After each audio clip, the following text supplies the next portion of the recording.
Kesabaran Pak Yas Subiakto akhirnya capai di titik batas. Pak Yas resmi menyatakan mengundurkan diri sebagai pendukung Prabowo. Apa yang dilakukan Pak Yas ini tentunya gambaran dari kekecewaan banyak pendukung Prabowo di akar rumput. Terutama bagi pendukung Jokowi yang ikut memberi dukungan kepada Prabowo sehingga menjadi presiden. Kekecewaan Pak Yas ini juga sebagai bentuk kritik keras dan tanda awas ke Prabowo. Karena Prabowo bukan malah makin mendapatkan dukungan publik, tapi sebaliknya, makin menurun. Benar apa yang dikatakan Wibawanto, seorang pengamat politik dan pakar keamanan negara. Menurutnya Prabowo sekarang makin kehilangan legitimasi publik. Dan legitimasi itu tidak bisa dipaksakan, tidak bisa dibeli, tapi harus dengan sukarela diberikan publik.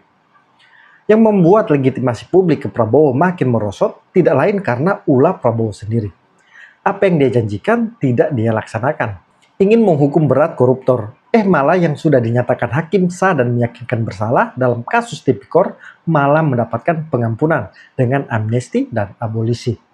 Meminta rakyat berhemat dan efisiensi, malah pejabat elit seperti DPR diberikan tunjangan melimpah. Katanya berani melawan asing, Ambalat dalam tanda kutip dibagi dua dengan Malaysia untuk dikelola bersama.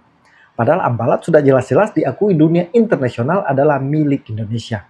Jadi saya secara pribadi memahami kekecewaan mendalam dari Pak Yas Subiakto. Kita simak bersama.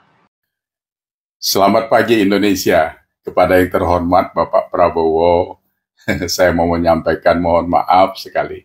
Mulai hari ini saya mundur dari pendukung Bapak yang saya amanati dari Pak Jokowi. Saya juga mohon maaf kepada Pak Jokowi. Saya rakyat sebagian kecil 0,000% dari apa yang saya sumbangkan kepada komitmen kita waktu mendukung Pak Prabowo. Biarkan itu menjadi sebuah catatan.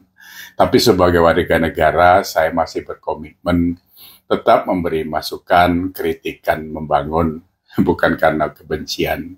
Jadi Pak Prabowo nanti bisa lebih santai, mereview apa yang pernah diucapkan, dilihat kembali video-videonya gitu ya. Nah, saya menghormati Bapak sebagai Presiden Republik Indonesia, tapi saya kurang respect kalau Bapak disosokkan sebagai pemimpin, karena mungkin saja saya salah, kapasitas itu tidak pas buat Bapak.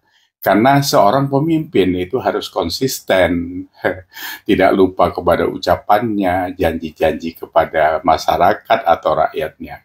Yang Bapak lakukan selama ini, itu semuanya Bapak langgar, ya kan? Janji apa saja sampai hari ini Bapak belum pernah laksanakan, itu termasuk Undang-Undang Perampasan Aset Koruptor sebagai kredit poin yang kami tunggu, yang begitu besar nilainya untuk bangsa Indonesia itu, tetap saja Bapak belum pernah berikan kepada kami. Kalaupun sekarang dijanjikan lagi sedang diproses, ya kita harapkan itu nanti nongol gitu saja Pak. Ya, semoga ya, semoga. Nah, didengar atau tidak, sampai atau tidak kepada Bapak, nanti masukan-masukan dari kami, tetap kami sampaikan melalui media sosial. Karena memang tipikal Bapak itu adalah orang yang menginginkan apa yang mau Bapak dengar. Jadi bukan yang diperlukan yang seharusnya Bapak dengar. Apalagi layernya begitu banyak di sekeliling Bapak, itu yang kami dari dulu wanti-wanti Bapak hati-hati. Karena ini lingkungan politik, bukan lingkungan batalion gitu. Ya. Nah, yang lain-lain seperti kutipan dari John Maxwell mengatakan, kepercayaan adalah dasar kepemimpinan. Saat Anda melanggar kepercayaan yang diberikan oleh masyarakat, dari situlah Anda sudah mulai kehilangan kepemimpinan, atau Anda kehilangan sebagai seorang pemimpin. Nah, progres itu kok kelihatannya mulai ada tandanya di diri Pak Prabowo. Jadi hati-hati Bapak. Cuma seperti yang lalu saya sampaikan, kalau target Bapak hanya menjadi seorang presiden, ya Bapak sudah mencapai itu. Tinggal nanti ketahanannya berapa lama di sana. Jadi kemampuan itu adalah saat Bapak mencapai posisi jabatan itu. Tapi lamanya Bapak di sana tergantung watak Bapak seberapa baik untuk memimpin. Itu sebagai catatan. Nah, kemarin kita dikejutkan oleh apa? Bapak memerintahkan kepada Kapolri untuk memberi kenaikan pangkat luar biasa kepada polisi yang mungkin kemarin luka atau cedera pada saat mengamankan demo. Ini kebalik-balik dunianya Bapak buat itu. Di situ yang saya sebut juga Bapak tidak sensitif, gitu kan? Kenapa sampai itu terjadi? Ini sama saja dengan Bapak memberikan bintang kehormatan kepada koruptor. Ini jadi tesnya kok seperti itu, Bapak. Jadi kawan-kawan bilang tesnya Pak Prabowo ini tes rendahan ini sebagai pemimpin sebuah bangsa besar seperti Indonesia. Ya, Bapak menyakiti hati yang lain-lain gitu. Kenapa Bapak tidak memberikan bintang kehormatan atau kenaikan pangkat yang berlipat-lipat kepada prajurit TNI yang wafat atau gugur di Papua, yang berkorban ditembakin oleh KKB? Kenapa kok polisi yang bertugas di lapangan cuma nyemprotin gas air mata Bapak kasih? Lucu. Saya sampai apa ya, perut saya ini keram Pak, keram karena lucu. Lucu. Bapak coba bayangin ya, di saat ususnya rakyat gempet Pak, karena isinya kadang ada kadang enggak. Sementara usus yang anggota PDPR, pejabat dan sebagainya itu sampai nggak muat besarnya itu karena dijajali segala macam keserakahan. Ini kan bertolak belakang sekali gitu. Di saat itu pula Bapak membuat perilaku-perilaku yang kurang terpuji itu. Ini sebagai catatan saja lah Pak, kalaupun tidak sebagai masukan ya. Saya yang lain, saya lihat di dalam proses memanage negara, Bapak ini seolah-olah sedang melakukan manajemen konflik. Kalau kita di perusahaan itu bisa Pak, tapi karena skopnya kecil. Tapi kalau ini negara, Bapak buat itu, bisa hancur kita semua. Apalagi sekarang Bapak benturkan aparat dengan masyarakat. Iya kan? Ada perintah kemarin tembak saja dan sebagainya dari Listio Sigit sebagai Kapolri yang paling dungu yang pernah ada itu.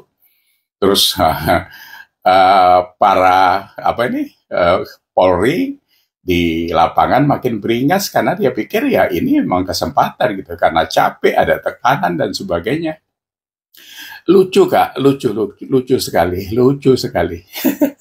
Lucunya itu tidak berkemanusiaan ya kan. Ada anak ojol di Gilas Barakuda, Bapak bilang polisinya khilaf. Sampai ada berita dari tetangga kita di Malaysia, Bapak dibilang lucu memang gitu. Sementara rakyat nggak boleh khilaf gitu kan. Sampai nggak bisa. Kami itu ngomong apapun sudah apa ya, sudah satu hal yang kami tangkap dari apa pesan-pesan dari beberapa orang tua kita. Semakin besar kekuasaan yang diberikan, semakin besar pula potensi untuk disalahgunakan. Ini sekarang kayaknya akan terjadi seperti itu. Ya semoga ini semua yang kita kita prediksi akan makin buruk, tidak makin terjadi. Karena kita masih punya harapan bahwa ini tidak selamanya seperti ini.